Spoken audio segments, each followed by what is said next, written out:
Most of the time when you talk about a masterpiece of a video game, you talk about The Witcher 3, Shadow of the Colossus, all those games. But I don't think many people talk about Victoria 2 in that kind of category. Masterpiece doesn't need to be easy to understand, or have graphical fidelity, or even have an art style to be a masterpiece. I say this because Victoria 2 is a hard, ugly game. It's complicated and strange, completely impenetrable without a million guides or 7 people in a multiplayer game telling you what to do. Most games in the grand strategy genre focus on conquest or dynasties, glory, legacy. Victoria 2 says, fuck that, let's do economy, dude. Let's talk about money, cash, dollar bills, stonks.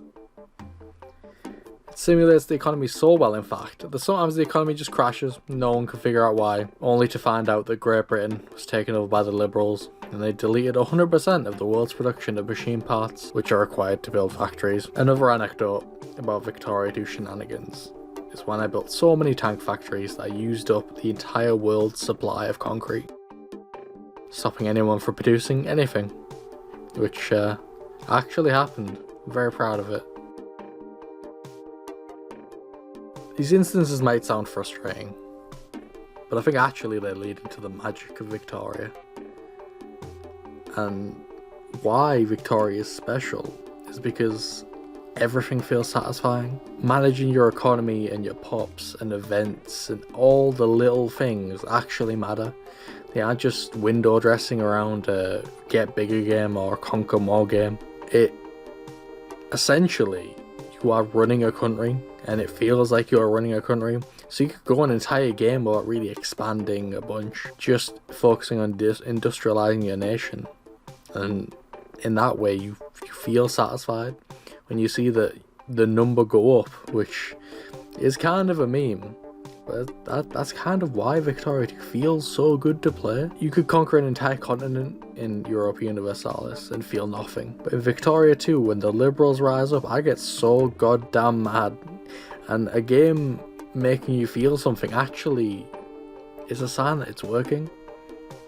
Plenty of games can just go by without making you feel a single thing, but Victoria 2 is constantly making me feel things, even if they are anxiety and anger. A rebellion in Victoria 2 can destroy your nation in ways you can't even imagine. Having the Liberals, or God forbid, the anarcho-liberals, take charge of your nation is scary, and a very real possibility. Having all your economy and the control of that economy taken away, just to watch as the cold heart of capitalism shuts down all your factories, so that it can build more luxury furniture factories while you need guns to shoot men, is incredible. And so in essence, Victoria 2, it just works. Sure, it has war like the other map games. Sure, it has colonization like other map games.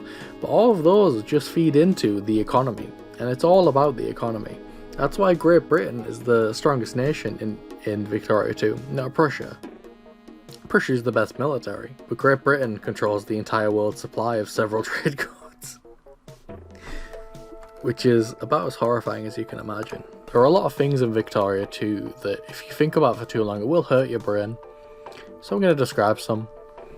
When your people rise up to rebel against you, the units they use to fight you are still made up of your own population, so fighting off the rebellion will actually kill people in your country that would normally be working and building stuff, and can destroy your own economy, which is very cool. There is a mobilize button, which turns all your civilians into troops, and when they die, it can kill all your population and destroy your economy, which honestly owns, because the idea of actually throwing all of your citizens into the meat grinder is just a game, like no other game can simulate that well. Even Hoi 4, which is around World War II, cannot simulate the powerful feeling of hitting the mobilize button in Victoria 2, a game that is 10 years old.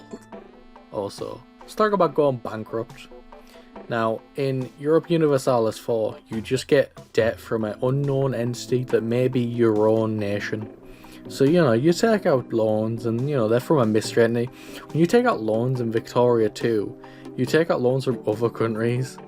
And when you go bankrupt in Victoria 2, every single country in the world gets a CB on you, so they can get their goddamn money from invading you. And that owns.